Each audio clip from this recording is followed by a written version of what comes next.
Assalamualaikum warahmatullahi wabarakatuh. Jumpa lagi dengan saya Pak Bowo di channel kelas online, channel yang memberikan informasi pembelajaran bagi sobat belajar dimanapun Anda berada.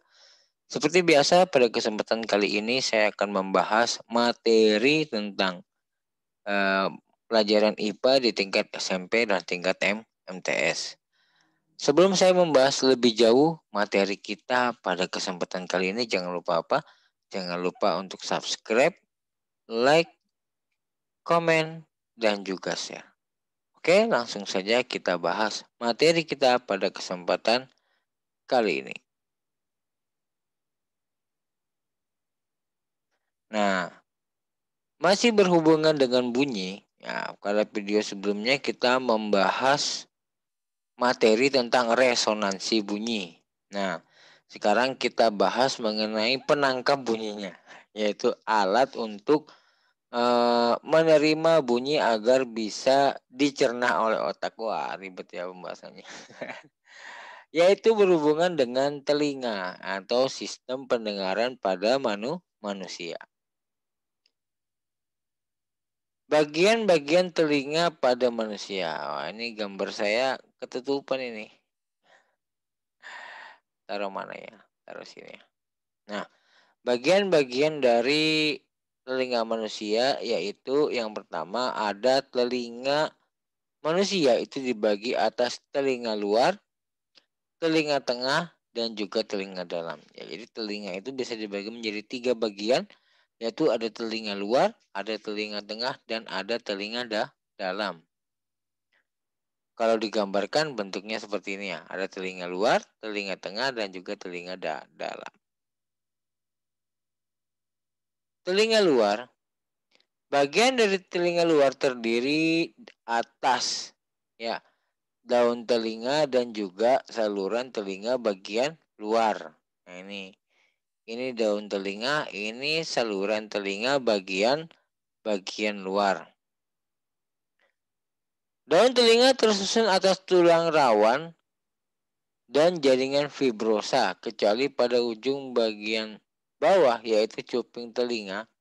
Nah, ini cuping telinga yang tersusun dari lemak. Daun telinga berfungsi untuk menerima dan mengumpulkan suara yang masuk ke dalam telinga. Ya, ibaratnya corongnya gitu ya.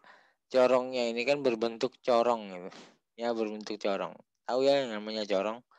Ya, corong itu tempat memasukkan air ke botol atau minyak ke botol, kan bentuknya seperti corong.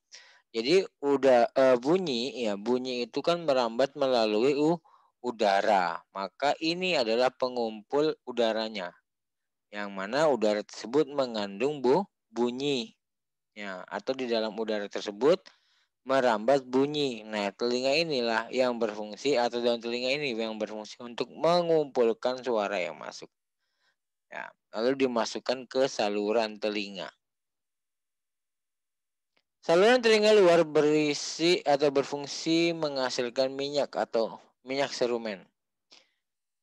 Saluran telinga luar yang dekat dengan lubang telinga dilengkapi dengan rambut-rambut halus untuk menjaga agar benda asing tidak masuk. Ya, misalnya seperti debu, kotoran, dan terdapat kelenjar lilin yang berperan menjaga agar permukaan saluran telinga luar dan genang telinga tidak kering. Di bagian akhir saluran telinga luar terdapat membran tipis yang memisahkan telinga luar dan telinga tengah. Ini disebut dengan membran timpani atau selaput gendang.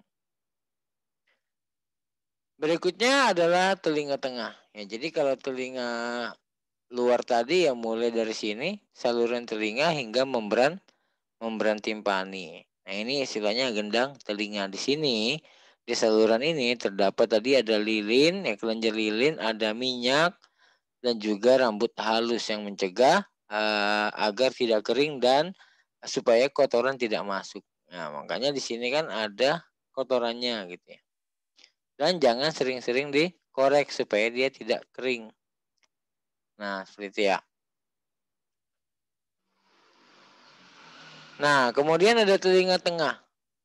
Pada telinga bagian tengah terdapat tulang-tulang pendengaran, yaitu tulang martil. Nah, tulang martil ini Kalau dilihat ini tulangnya di sini. Jadi ada 3 tulang, yaitu tulang martil, tulang landasan, dan tulang sanggurdi. Ya. Ketiga tulang tersebut saling berhubungan melalui sendi yang berfungsi mengalirkan getaran dari gendang telinga menuju ke rongga telinga dalam. Jadi ketika bunyi tadi suara tadi dikumpulkan oleh daun telinga, kemudian dimasukkan melalui saluran telinga, maka bunyi tadi menggetarkan membran timpani atau menggetarkan gendang telinga. Getaran ini nanti akan diteruskan. Getaran ini nanti akan diteruskan oleh 3 tulang ini, yaitu tulang martil, tulang landasan, dan juga tulang sanggurdi menuju ke telinga dalam. Nanti di telinga dalam itu akan diterima sebagai informasi bunyi. Selain itu, saluran tengah juga terdapat saluran yang namanya saluran eustachius. Ya, jadi selain tulang tadi juga terdapat saluran di telinga tengah, yaitu saluran eustachius. Nah, ini ya salurannya.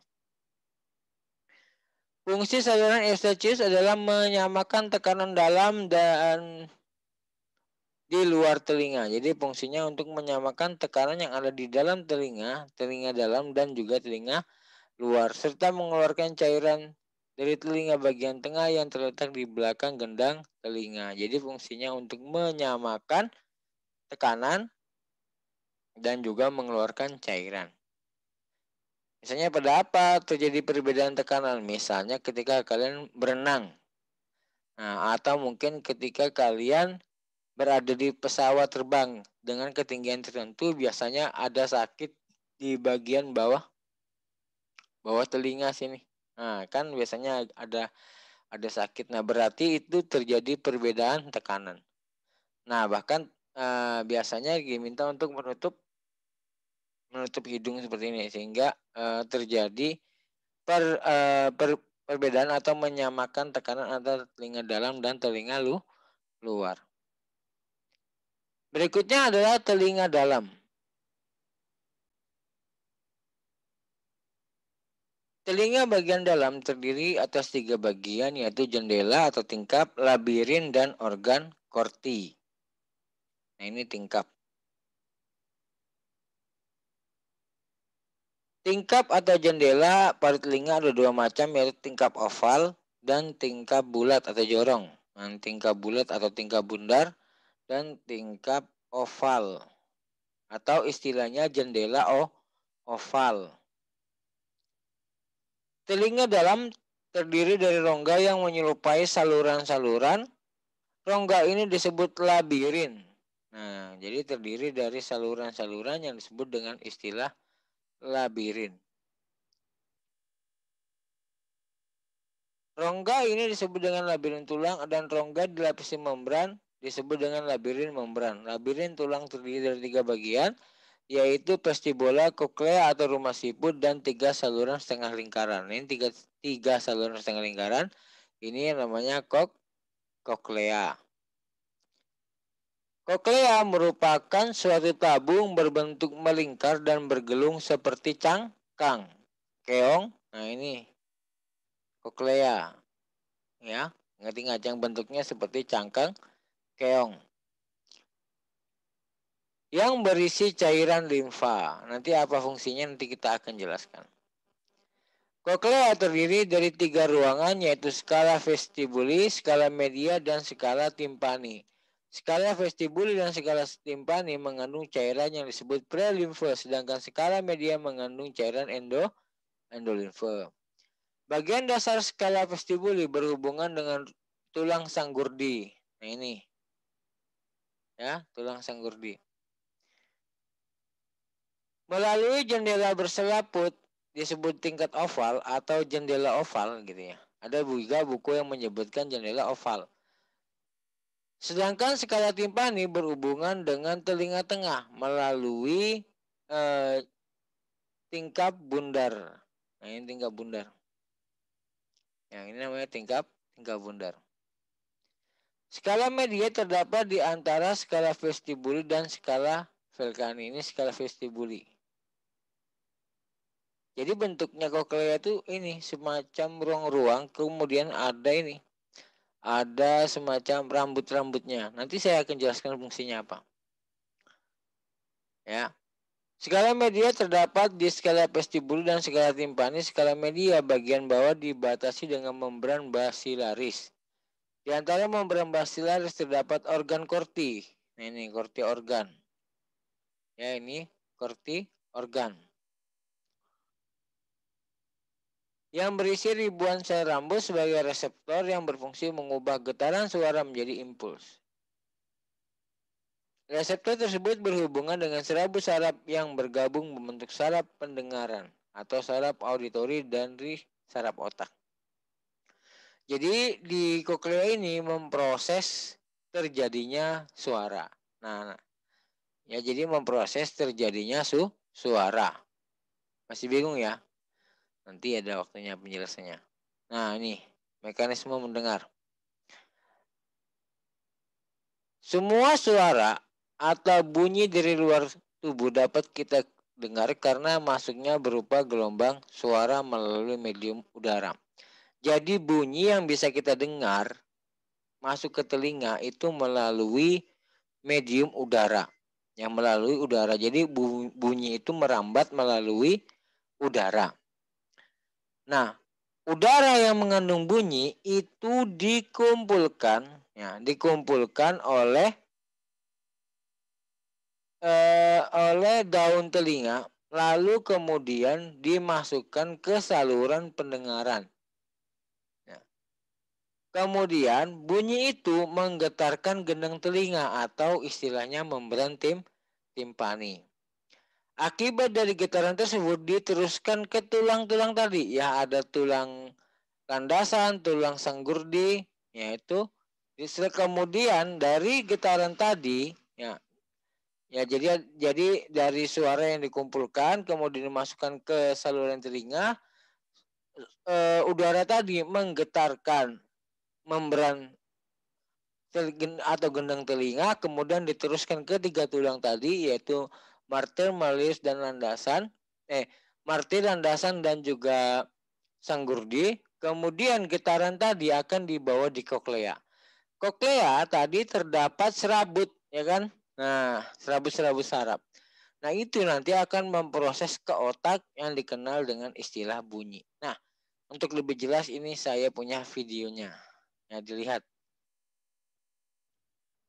Nah, ini tadi saya katakan, ya kalau tadi bingung dengan teksnya, ini saya katakan tadi, bahwa ketika bunyi yang merambat dari udara, udara yang mengandung bunyi, jadi bunyi itu kan merambat melalui udara, dikumpulkan melalui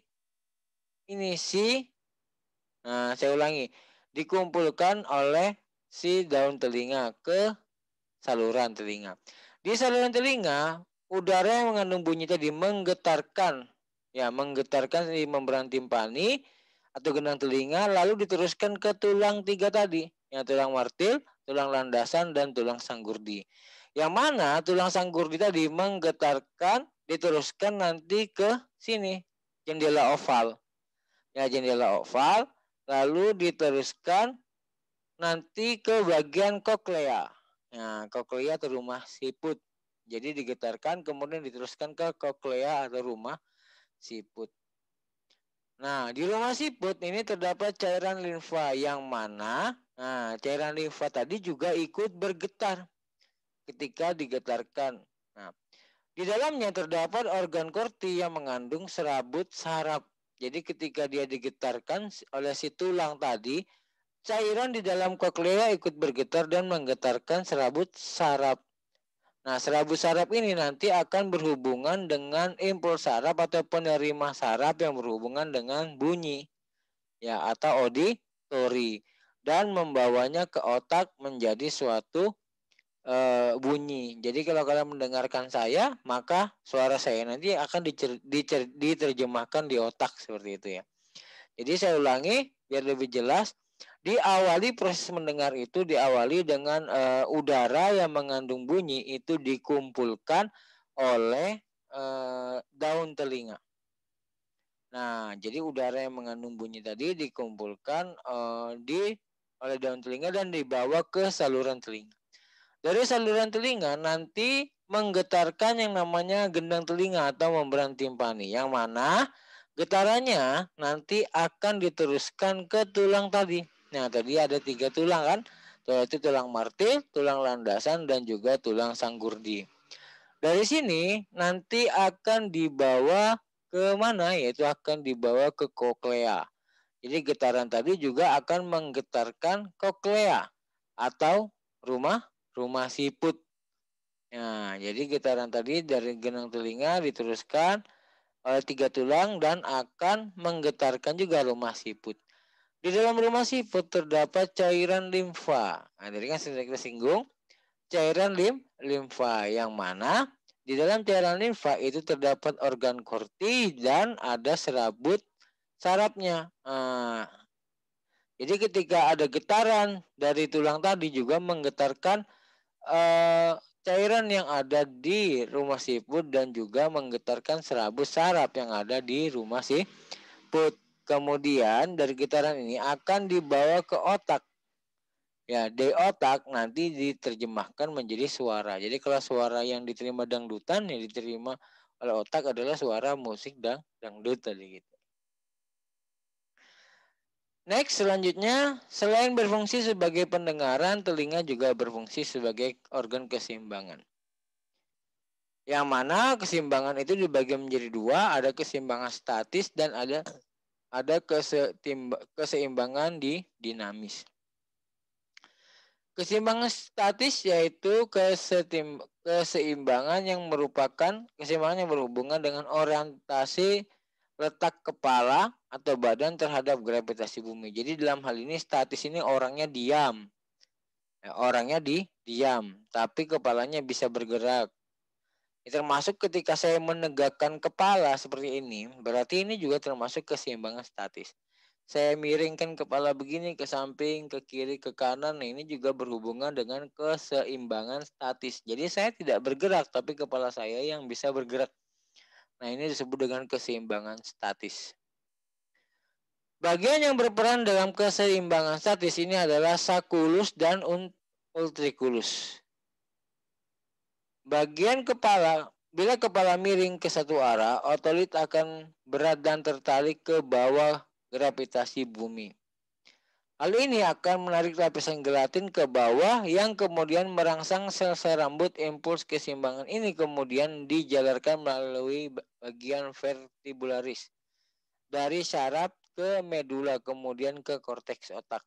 Nah, ini ya gambarannya. Jadi berhubungan dengan apa? Berhubungan dengan saluran setengah lingkaran. Yang mana di dalamnya ada ultriculus, sacculus. Nah, ini berhubungan dengan kesetimbangan yang ada keseimbangan statis tadi yang berhubungan dengan gerak kepala. Yang mana ketika kepala kita miring, maka otolit ini akan tertarik ke bawah oleh gravitasi bumi. Hal ini akan menarik lapisan gelatin. Nah, akan menarik gelatin ini ke bawah yang kemudian merangsang sel-sel rambut. Ya, sel-sel rambut mengantarkan impuls rangsangan. Impuls tersebut kemudian dijalarkan melalui vestibularis karena di sini kan ada serabut saraf. Nah, serabut saraf ini akan membawa rangsangan bahwa perintah bahwa kepala kita akan miring seperti itu ya. Intinya seperti itu. Jadi ketika kita memiringkan kepala, maka otolit di sini akan menekan lapisan gelatin dan juga merangsang silia untuk mengantarkan impuls saraf ke otak. Nah, seperti itu. Lalu ada kesetimbangan dinamis ini ketika kita bergerak. Ya, misalnya ketika kita berjalan, ya ketika kita berlari, atau ketika seseorang sedang menari, berputar, bergerak ke kiri, ke kanan. Nah, itu disebut dengan kesetimbangan dinamis. Yaitu keseimbangan ini merupakan suatu upaya pertahanan keseimbangan tubuh terhadap gerakan berbagai arah. Misalnya berputar, jatuh, percepatan, dan lain sebagainya. Misalnya ketika kita berjalan, ya menari, berlari. Nah, ini berhubungan dengan keseimbangan dinamis. Bila kepala bergerak ke segala arah, maka cairan dalam kanal semisirkularis atau saluran setengah lingkaran gitu ya. Nah, ini kan saluran setengah lingkaran akan bergerak ke arah sebaliknya sehingga akan menekukan kupula. Dengan demikian, sel-sel rambut terangsang dan impuls menuju saraf. Karena ketiga saluran setengah lingkaran ini letaknya saling tegak lurus, maka gerakan kepala ke segala arah dapat terkontrol oleh alat keseimbangan. Oke, sekian dan terima kasih pembahasan kita mengenai sistem pendengaran pada kesempatan kali ini. Mohon maaf apabila ada kekurangan dan kesalahan. Sekian dan terima kasih. Jangan lupa untuk subscribe, like, komen, dan juga share. Sampai jumpa di video berikutnya. Assalamualaikum warahmatullahi wabarakatuh.